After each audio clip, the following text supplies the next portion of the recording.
भारत हर साल इतने engineers produce करता है जितनी स्विट्जरलैंड की पूरी पॉपुलेशन भी नहीं है। फिर भी रिसर्च और इनोवेशन में आज भी स्विट्जरलैंड हमसे आगे है। सोचो, इतने सालों की पढ़ाई के बाद भी 83% एजुकेटेड यूथ के पास ढंग की नौकरी नहीं है। अगर एजुकेशन सिस्टम इतना ही परफेक्ट है तो डिग्री के बाद भी लोगों के हाथ में बस सर्टिफिकेट क्यों है, करियर क्यों नहीं। जब आपने तैयारी शुरू करी आप कितने साल के थे? सर उस समय हम 18 साल के थे। और अभी हम 30 साल के हो गए। 30 साल के हो गए। तो पिछले 12 सालों में आपने अपनी ज़िंदगी में क्या किया है? ज़िंदगी में सर पढ़ते गया, डिग्री लेते गया। मैंने 3 सब्जेक्ट में पोस्ट ग्रेजुएट किया, बीएड किया, सीटेट क्वालिफाइड है, नेट क्वालिफाइड है सर। और सीजीएल मेरा एक ड्रीम जॉब था कि हम एक अच्छा नौकरी पाएंगे, रांची की राजधानी में रहेंगे। और मैं 2 साल से गाँव में भी नहीं गया अभी तक। दुख है सर, क्या बोलूँ। मैं अपने दुख और पीड़ा को किसी पर सामना नहीं कर सकता हूँ सर। बहुत संघर्ष से पढ़ा हूँ, ट्यूशन पढ़ा के मैं 2012 से ट्यूशन पढ़ा के अभी तक मैं पढ़ाई किया हूँ और मैं कुछ भी हासिल नहीं कर पाया।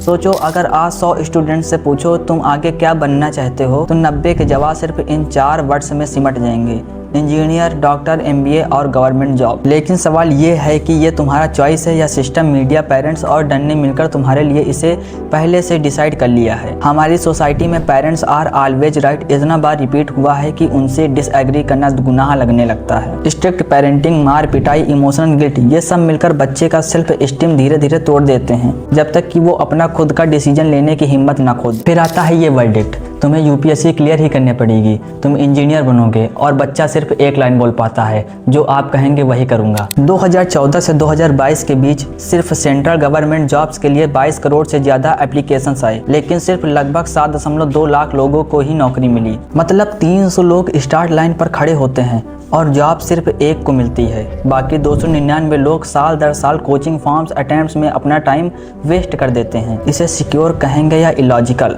रिस्क तो दोनों में है। फ़र्क सिर्फ इतना है कि एक रेस में तुम अकेले दौड़ सकते हो और दूसरी रेस में 300 लोगों के साथ भीड़ में गुम हो जाना पड़ेगा। तो रेशियो है यहाँ पर, ये 1 in 300 है, यानी 300 लोग अप्लाई करने लग रहे हैं तो सिर्फ एक को नौकरी मिल पाएगी यहाँ पर। और यहाँ पर मैं सिर्फ सेंट्रल गवर्नमेंट जॉब्स की बात करने लग रहा हूँ। ये 22 करोड़ वाला फिगर जो है, यहाँ पर आप एक ऐसी रेस दौड़ने लग रहे हो जहाँ पर स्टार्टिंग लाइन पर 300 लोग खड़े हैं। इमेजिन करके देखो, 300 लोग दौड़ेंगे लेकिन सिर्फ फर्स्ट आने वाले को नौकरी मिलेगी। हमारा दिमाग भी हमें ट्रैप करता है। सब IIT की कोचिंग ले रहे हैं तो मैं भी लूंगा। सरकारी जॉब का चांस 1 out of 300 पता है, लेकिन ग्राफिक डिजाइनर, यूट्यूबर, एनिमेटर का चांस नहीं पता। तो दिमाग कहता है जो समझ में आता है वही सेफ है, और बाद में रिजल्ट ये निकलता है कि हम वही करते हैं जो सब कर रहे होते हैं, चाहे हमें पता हो कि ये हमारे लिए सही नहीं है।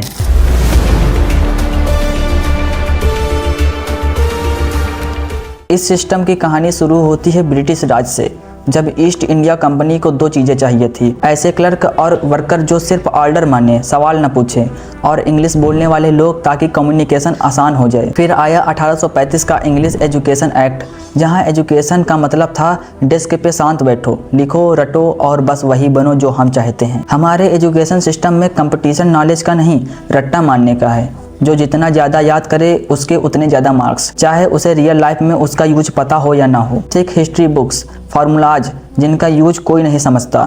12 साल इंग्लिश पढ़ने के बाद भी लोग फ्लुएंट नहीं बोल पाते, क्योंकि सिस्टम एनवायरनमेंट नहीं देता, सिर्फ एग्जाम देता है।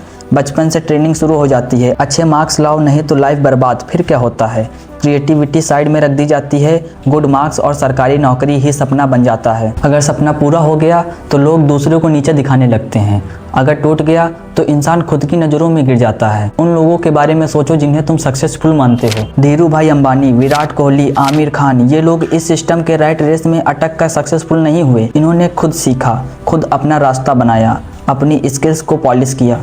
इनके पास शायद हर एग्जाम का सर्टिफिकेट नहीं था, लेकिन इनके पास वो रियल स्किल्स थी जिससे दुनिया बदलती है। एक स्टूडेंट 18 साल की उम्र से तैयारी शुरू करता है, 30 साल तक सिर्फ फॉर्म्स, एग्जाम्स, कोचिंग और कंपटीशन में खुद को जला देता है। सारी रात लाइब्रेरी, सारे दिन कोचिंग, पर जब रिजल्ट आता है मिलता क्या है? एक टेम्पररी जॉब, एक छोटी सी सैलरी और बहुत बड़े सपने जो धीरे धीरे मरने लगते हैं। एक छोटी सी पियोन की जॉब के लिए लाखों ग्रेजुएट्स और हजारों पोस्ट ग्रेजुएट्स लाइन में लग जाते हैं। 5-6 साल तक सिर्फ एक गवर्नमेंट जॉब के लिए तैयारी करते रहते हैं, सिर्फ इसलिए क्योंकि वहाँ जॉब सिक्योरिटी मिलेगी। काम करो या ना करो, नौकरी से निकालेंगे नहीं। ये सोच इसलिए आती है क्योंकि सिस्टम ने ये सिखाया ही नहीं कि अपनी स्किल्स पर भरोसा कैसे किया जाता है। तुमसे कहा गया था अच्छी पढ़ाई करोगे तो लाइफ सेट हो जाएगी, टॉपर बनो, अच्छे मार्क्स लाओ और फिक्स्ड पाथ फॉलो करो, लेकिन तुमसे कोई ये नहीं पूछता कि तुम्हारा पैशन क्या है, तुम आखिर में क्रिएट क्या करना चाहते हो और तुम्हारी असली स्किल्स क्या हैं। रिस्क टेकिंग और क्रिएटिव थिंकिंग जैसे सब्जेक्ट्स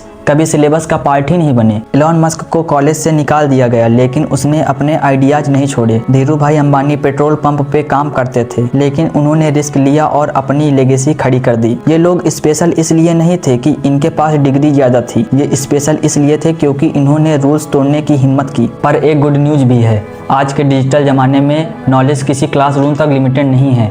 अगर तुम रेडी हो तो नए स्किल्स ऑनलाइन सीख सकते हो, ग्लोबल लेवल पर काम कर सकते हो, अपने आइडियाज़ को बिजनेस में बदल सकते हो। डिग्री अब सक्सेस का गारंटी लेटर नहीं है, बस एक पेपर है।